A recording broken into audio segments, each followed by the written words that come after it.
Good evening or good morning, wherever you are in the world. Welcome to the Kernel Tech News and Crypto live stream. With me, James Bondsama. It's great to have you with us live on Kernel Tech News. One word, Kernel Tech News. Make sure you are following and Global Crypto TV's YouTube. Kernel Tech News is X and Global Crypto's YouTube. My apologies for us being late today. We are 15 minutes late. We had a slight bug in the system. We are trying to get a new presentation ready for the way we present our tech and crypto news for you, but unfortunately we ran into a bit of a snag today. So apologies for that. The entire presentation became a bit more complex than I expected, but anyway, I have it sorted and we are ready to go. So let's jump right in. What is the big tech news and crypto news that you guys need to know right now? Let's jump into it. We shall start with tech news as we always do. And the tech news that you need to know starts with humanoid robots. Have you guys seen this? Humanoid robots are now competing against each other in a robotic Olympic Games. Can you believe it? They've started off in their first ever games by smashing Usain Bolt's 100-meter record in Beijing.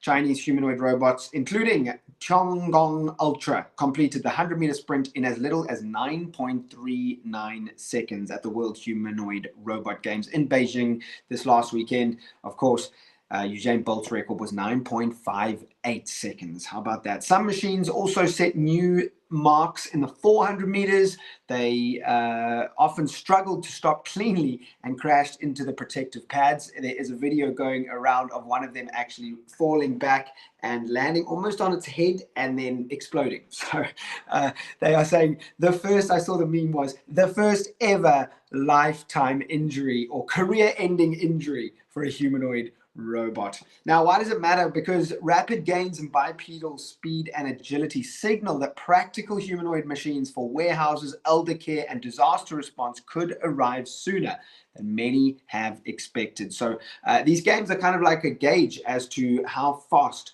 this humanoid robot development is actually happening. Next up, this is big news for Alibaba, and if you hold any Alibaba, then you'll be pretty interested here because Alibaba have raised $10.2 billion in a share sale to fund their AI expansion. Of course, the Alibaba Group have launched a Hong Kong share placement of about 80 billion Hong Kong dollars, that's 10.2 billion US dollars, on the 23rd of August. That was yesterday, selling shares at a discount with all proceeds earmarked for AI chips, infrastructure, and model development. The offering drew strong demand, but triggered an immediate drop in the company's stock price amid dilution concerns. Heavier investment by a major cloud and e-commerce player accelerates the AI tools everyday users already meet in shopping, search, and productivity apps. That's why this is important for all of us in the consumer tech space, because we're going to see accelerated AI tools in our everyday use.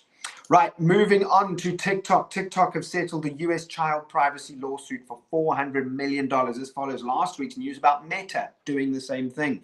The US Department of Justice announced on the 21st of August, that was Friday, if I'm not mistaken, or was it Thursday, a $400 million settlement with TikTok and ByteDance, resolving claims that the app collected data from users under 13 without proper parental consent in a breach of the Children's Online Privacy Protection Act. TikTok are going to pay $300 million immediately and a further $100 million later, and has already strengthened its age controls and parental controls. Now, why does it matter? Because the outcome reinforces stricter rules on how apps handle children's data and pushes platforms toward clearer age verification and better parental oversight. Now, moving on from tech news, this is the crypto news that you need to know. I'm sure everyone's buzzing around crypto right now. Of course, it posted its second best week since early 2021, surging toward $80,000 per coin. Bitcoin rose 23 to 24% over the past week, climbing from around $62,000 to a near $79,500 before settling around $77,000, $78,000. And they believe the move was fueled by the US Treasury's decision to expand long-dated bond buybacks, a multi-billion-dollar short squeeze, and strong inflows into spot Bitcoin ETFs.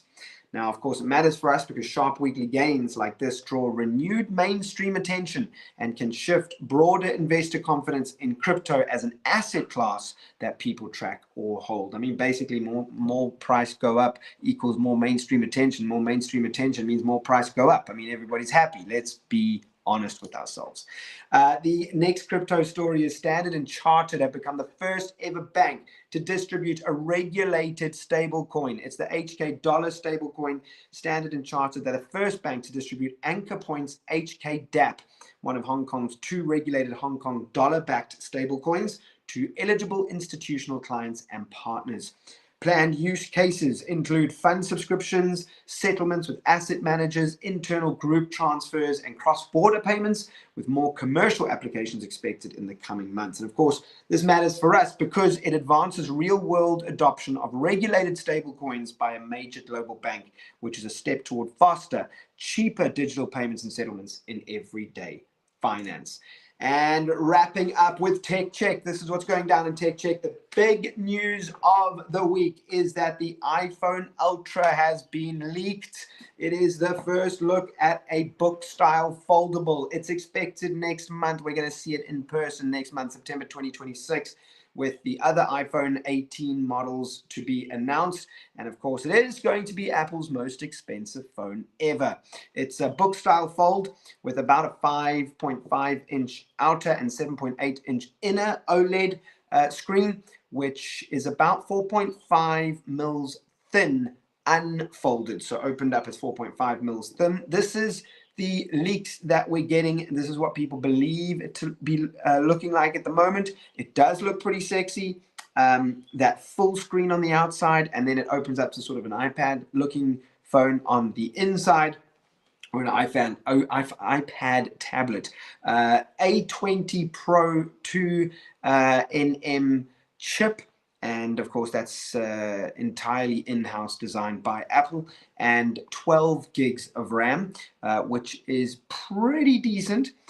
Dual 48 meg rear camera, and it's going to have a main and an ultra wide camera with no telephoto lens. There is the side button touch ID is what they tipping it to have in terms of its security feature instead of just facial ID. It's going to have a 4,700 milliamp battery, and it's looking to start at around $2,000, with the 256 gig being up to $2,500.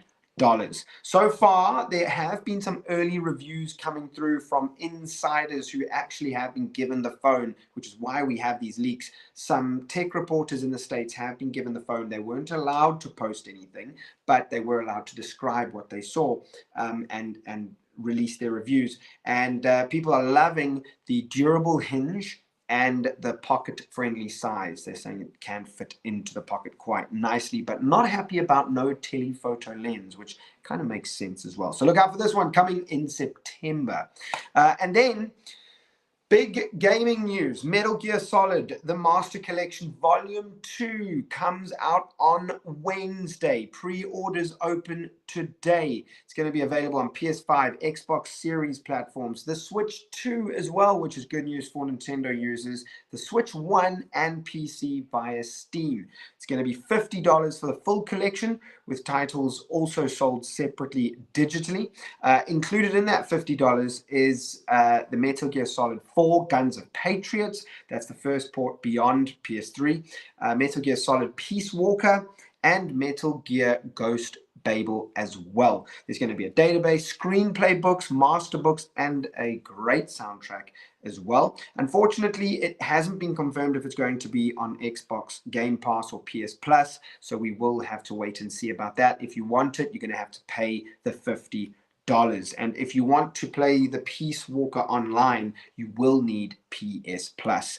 So this is what the cover looks like. The screenshots look pretty hot of the actual gameplay, and the graphics are what you'd expect from a PS5 level game of this nature. So there you go, guys. That is pretty much it. That's your 15 minutes of tech and news in one show. Make sure you're following Colonel Tech News, one word, Global Crypto TV on YouTube. I'll catch you guys same time, hopefully next week, and I'll be right here, same place as well. I am now off to go and be on TV.